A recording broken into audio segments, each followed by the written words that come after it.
while the parties have shifted but the parties have shifted so far to the right that today's mainstream Democrats are pretty much what used to be called moderate Republicans.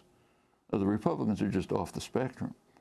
They've been correctly described by leading conservative commentators like Norman Ornstein, Thomas Mann, as just what they call a radical insurgency, which has abandoned parliamentary politics.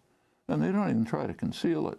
Like as soon as Obama was elected, Mitch McConnell said pretty much straight out, we have only one policy, make the country ungovernable, and then maybe we can somehow get power again. That's just off the spectrum. Now, the actual policies of the Republicans, whether it's Paul Ryan or Donald Trump, to the extent that he's coherent, Ted Cruz, you pick them, or the establishment, is basically enrich and empower the very rich and the very powerful in the corporate sector. You cannot get votes that way. So therefore, the Republicans have been compelled to turn to sectors of the population that can be mobilized and organized on other grounds, kind of trying to put to the side the actual policies, hoping, the establishment hopes, that the white working class will be mobilized to vote for their bitter class enemies who want to shaft them in every way by appealing to something else, like so-called social conservatism, abortion rights, racism, nationalism, and so on. And to some extent, that's happened. That's the kind of thing that Fritz Stern was referring to in the article that I mentioned about Germany's collapse, this descent into barbarism.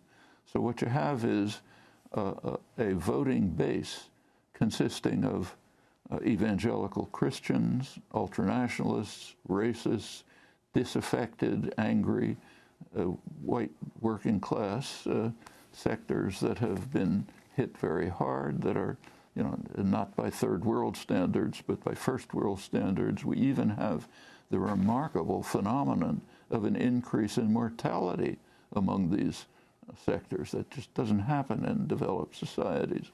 All of that is a voting base.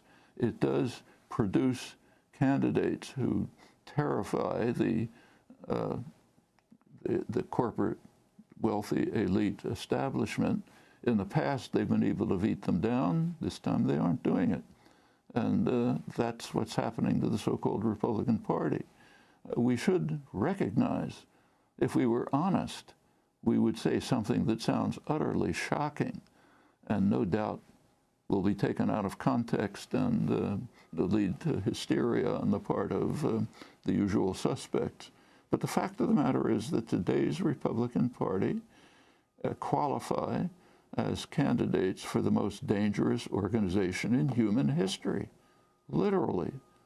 Just take their position on the two major issues that face us: climate change, nuclear war. On climate change, it's not even debatable. They're saying, let's race to the precipice. Let's make sure that our grandchildren have the worst possible life. On nuclear war, they're calling for increased militarization. It's already way too high, more than half the discretionary budget. Let's shoot it up, cut back other resources by cutting back taxes on the rich so there's nothing left. There's been nothing literally this dangerous, if you think about it, to the species, really ever.